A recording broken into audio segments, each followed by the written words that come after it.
Good morning and welcome to another coffee and conversation. Welcome to another coffee and conversation. Before we get started with our meditation, let's take a minute and just type in the comments where you're watching us from. Where you're watching us from. Please let us know where you're watching us from. Where you're watching us from.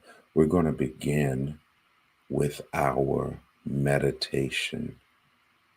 So go ahead and find yourself a comfortable position. Find yourself a comfortable position. Close your eyes gently and take a deep breath in through your nose, filling your lungs completely. Hold it for a moment, then exhale slowly through your mouth. Let's take 3 more deep breaths, inhaling peace and exhaling tension. Breathe in through your nose. Hold it. Breathe out through your mouth.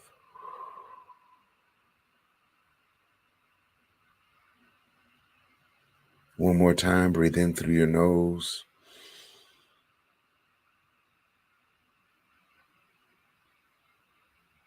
Hold it.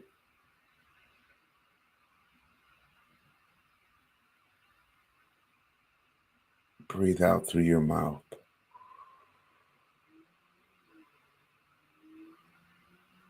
One last time, breathe in through your nose.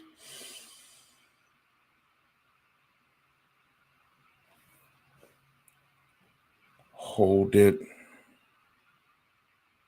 Breathe out through your mouth. As you breathe in, allow yourself to become aware of the present moment. Feel the ground beneath you supporting you.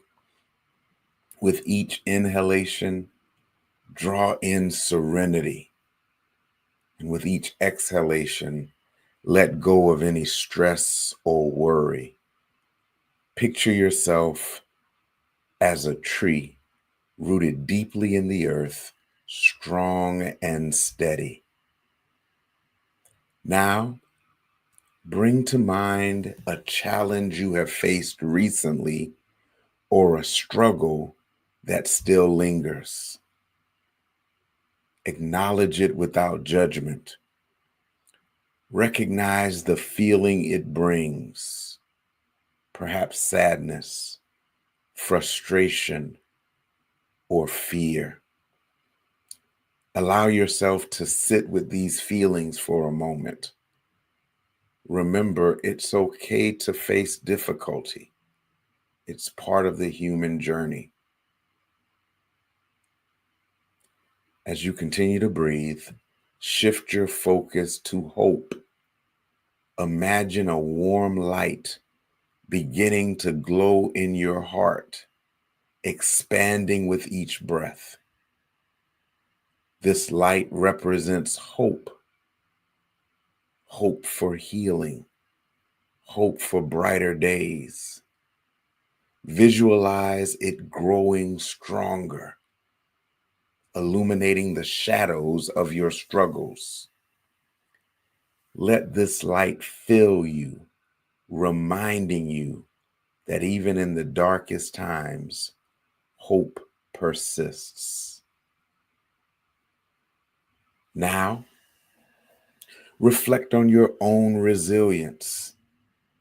Think of a time when you overcame adversity or found strength you didn't know you had. Feel the empowerment of that memory.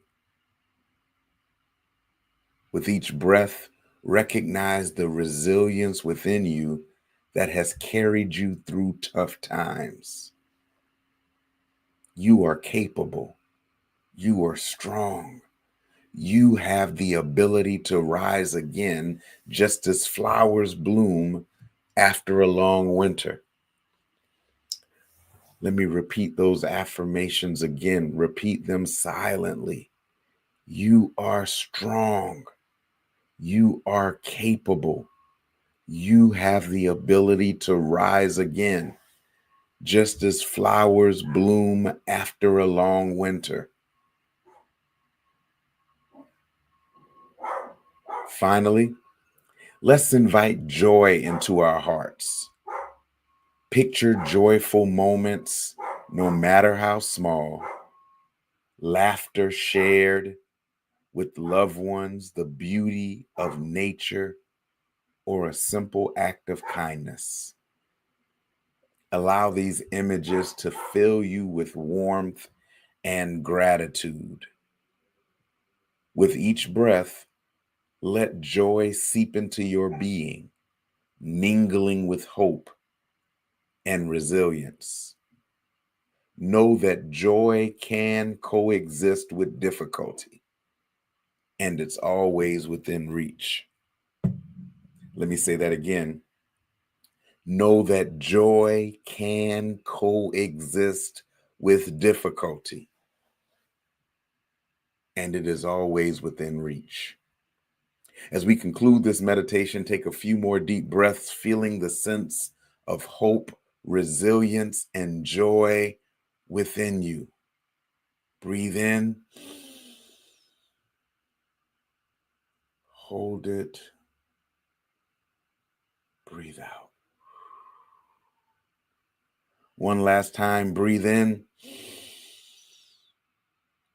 hold it, breathe out.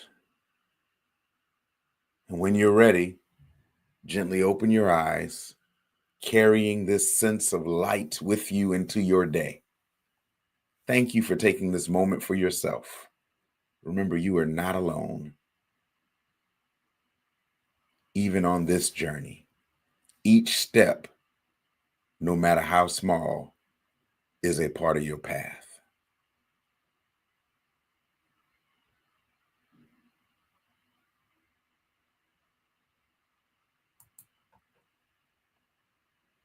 All right, listen, we have an amazing quote for today.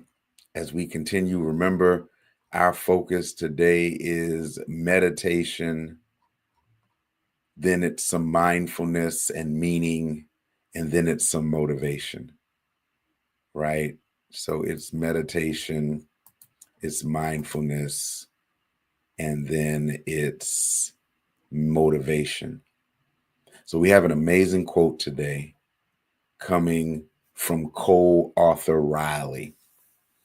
Co-author Riley says this, and I'm going to put it in the chat because I want it to resonate with you. Co-author Riley says, I don't want to make it to the promised land if it means I forget the wilderness. Woo!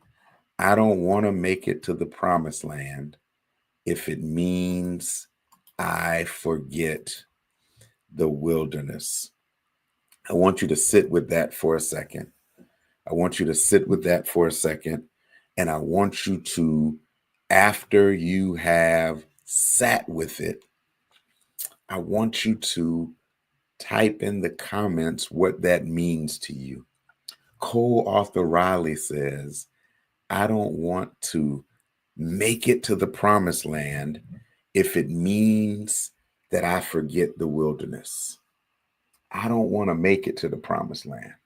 I don't want to experience the blessing of the promised land if it means in my reaching the promised land, I then forget the wilderness. Woo!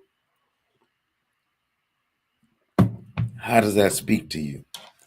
How many of us know people who seemingly made it to the promised land but forgot their wilderness moments? Woo! I don't want to make it to the promised land if it means I forget the will make it to the promised land. If it means, whoo, man, that is speaking to me right now. Listen, I need to know. And Cole Arthur Riley, in her book, This Here Flesh, right, says that too many people sacrifice memories, remembering for the sake of making it. So as a result, they have arrived in these places, but don't have the connection to their past that provides them the ability to reach other people and lead them out of the places that they're in. Woo, man. And so I just want to know, how does that speak to you? I don't want to make it to the promised land if it means I have to forget the wilderness. Oof, oof, oof. I don't want to make it to the promised land if it means I am forgetting the wilderness. Yeah, yeah, yeah, yeah, Rick. The process is a journey, and the journey is what develops the character of who you are. And so if you forget the journey, then you don't develop. So you arrive in a premature, undeveloped state to a place that assumes you have grown through the process that led you there. Woo! Right? So the people that have allowed you into the space of promise assume that the process developed you. But if you forget the process, then you end up being premature and unready for what comes with the promise. Ah, you can't handle the promise because you were improperly prepared through the process. Ooh, ooh, ooh. Listen, and and part of what happens is what we have attributed as shame for the wilderness is really stewardship, because promised land acquisition only comes from successfully stewarding wilderness situations. Right? So you don't weep over the wilderness. You learn in the wilderness how to successfully steward promise. Yeah, yeah. You become premature and unready, unprepared. That I like my yeah. You become premature and unprepared for the promise. Right? Why? Because you just wanted to go through. You rushed to get to the promised land. Cole Arthur Riley says, listen, I don't want to make it to the promised land if it means I forget the wilderness. And so because society has caused you to think that your wilderness moments was when you were worthless, you try you try so hard to shed the skin and stench of your wilderness. But every now and then, to keep you humble, to remove the arrogance, you got to get a whiff of your wilderness. Oh my God, people don't like to talk about that. That might not be good talking for some people, but every now and then you got to get a whiff of your wilderness to keep you grounded as you go through your promise. And maybe the problem with those people in those positions who have turned their back on their people is they haven't had a whiff of their wilderness. They've been drinking the Kool-Aid of conforming and contorting to fit in spaces that seem to accept them and not call them who they are. And they just need a whiff of their wilderness, right? Because again, we've been so busy trying to remove the stench of our wilderness season. We've been trying to mask it, but not realizing that the wilderness is part of our DNA. Oh man, as I deconstruct societal expectations, what I realized is part of our problem is that we were told everything that's related to us is bad. So there is an anti-blackness movement. I'm gonna get in trouble because I'm on multiple streams, so let me slow my roll. But there is a movement to remove the value of our valleys and the value of our past and personhood. So, in other words, we don't become successful until we conform and assimilate into the structures of the majority, which means in order to assimilate into the structures of the majority, we have to remove everything related to where we came from, right? And we've bought into that to the point that we don't even say where we're from. We don't even tell people where we're really from. We glamorize the large city to avoid stating we really from the country. Right? We we we we we professionalize our names so they don't know who we really are, because we have become ashamed of our wilderness seasons. But do you realize, and this may not help you, but this is about to help me, that prior to promise, all you had was wilderness, right? Prior to promise. In fact, for many of us, if we hadn't made it to promise, we would have thought wilderness was our promise, right? Now we can walk into Ruth's Chris, but there was a time we got happy over grits and liver pudding. Those were good days, right? There were moments when grits and liver pudding was our promise. And now we turn our nose up in the aisle where the liver pudding is. Okay, y'all don't want to be real with me this morning. Maybe I'm too real this morning, right? Right? Listen, just because we have the ability to enter into those spaces doesn't mean we turn our nose up at the seasons that prepared us for those spaces. Yeah, yeah. Key. They often look like us and yet look down on when they were in the same wilderness with us. They might have just found a prior exit, right? They found the exit faster. How are you gonna look your nose down on me when we grew up on the same street? Right? How are you gonna look your nose down on me when we was in the same principal's office? Woo, woo.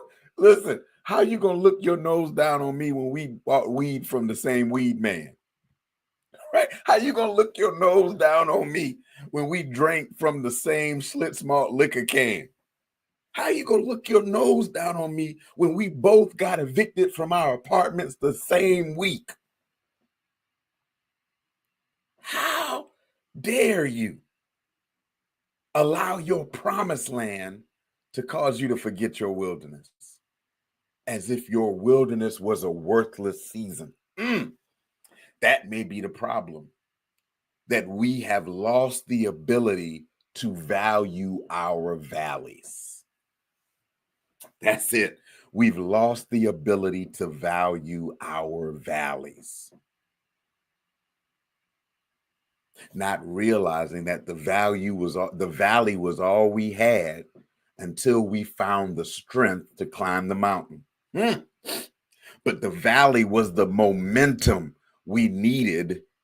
It built the momentum needed to climb each rock toward the top. Woof, woof. And because we've devalued our valleys,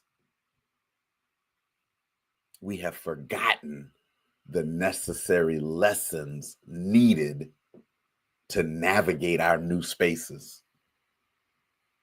Because here's the thing, you can't successfully navigate promised lands on the job. you have to be prepared for promised lands in the wilderness. You got to be prepared for promised lands. God has to work some. Remember those Israelites? God had to let some stuff die in the wilderness so they could be prepared for the promise.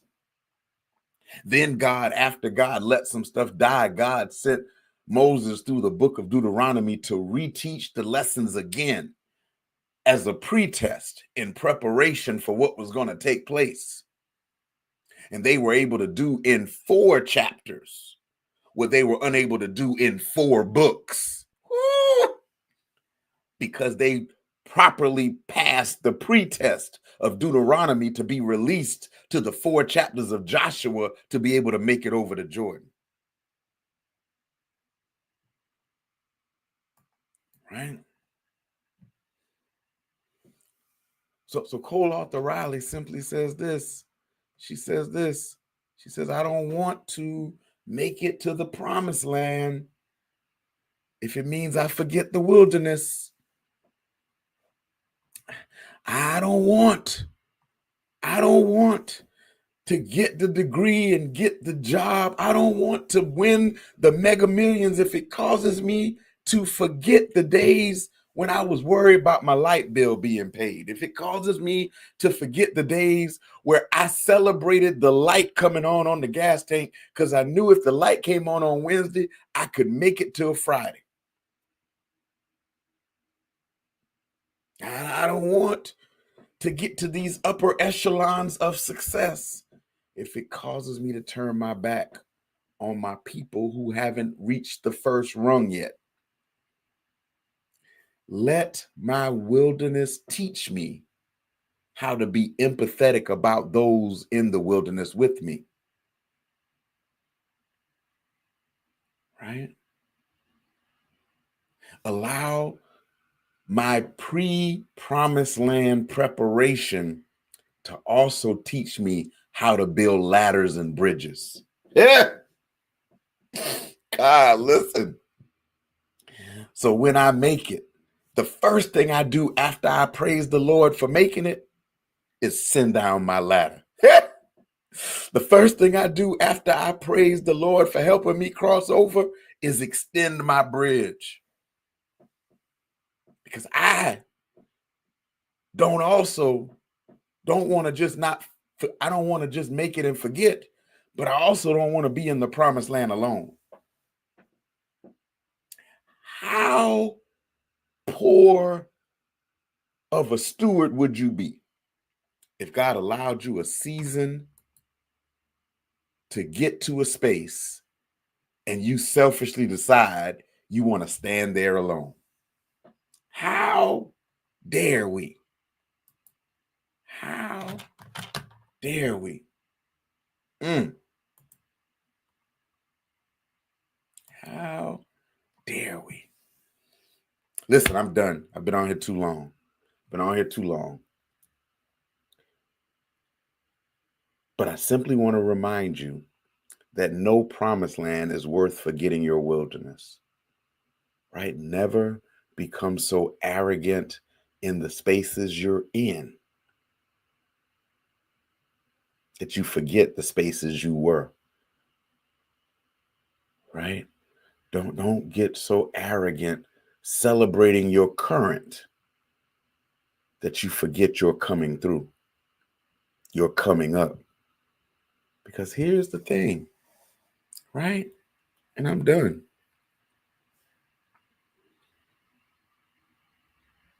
Many of the people that were arrogant about coming through the Red Sea, all of the people, bar 2, that were arrogant about coming through the Red Sea, didn't make it across the Jordan.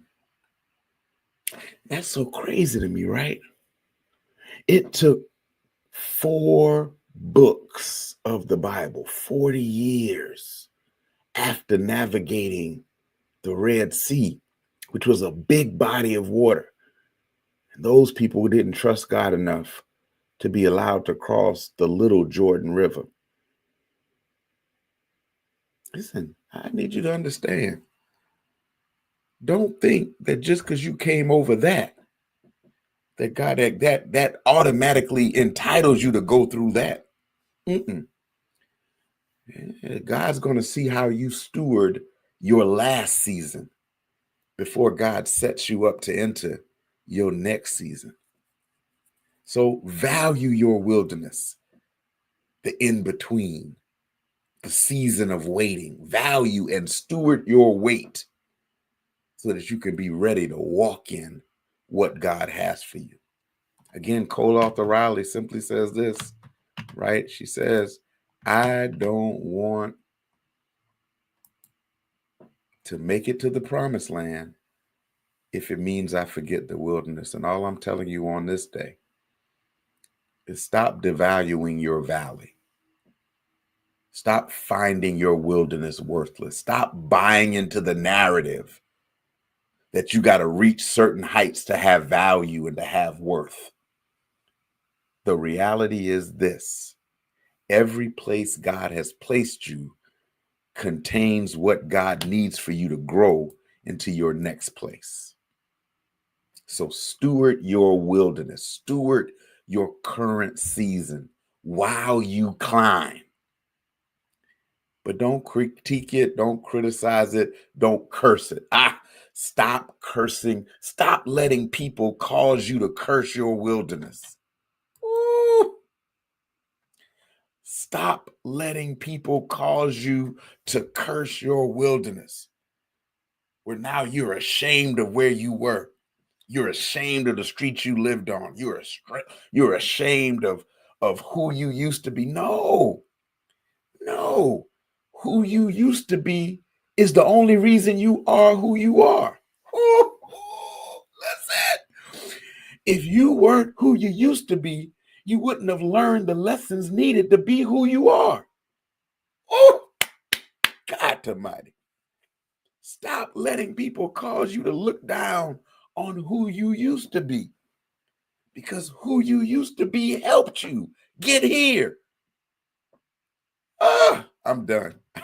I'm about to lose my mind. Who you used to be helped you get here. God Almighty.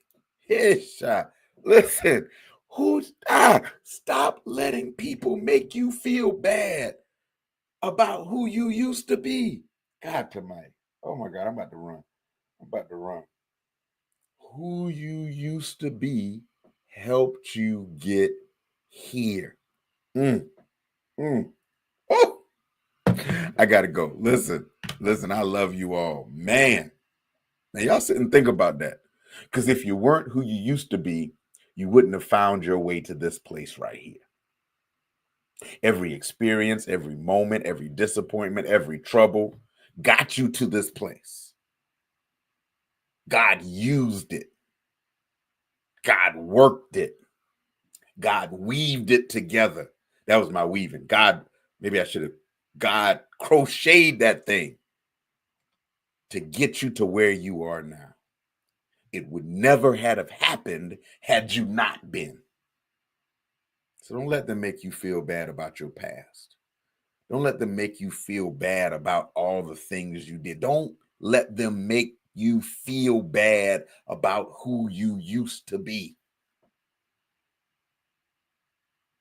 Because even by the time they criticize who you used to be, you aren't who you are, who you were at the moment they said it. Because you're always changing, even if they don't. Oh my God, I don't want to make it to the promised land if it means I forget the wilderness. Listen, I love y'all. Y'all have an amazing day. Have an amazing day. Bless somebody today. Love on somebody today. Encourage somebody today. Let them know that where they are ain't where they will be. But they can't get to where they will be unless they are where they are. Listen, I love you. I'm done. Peace.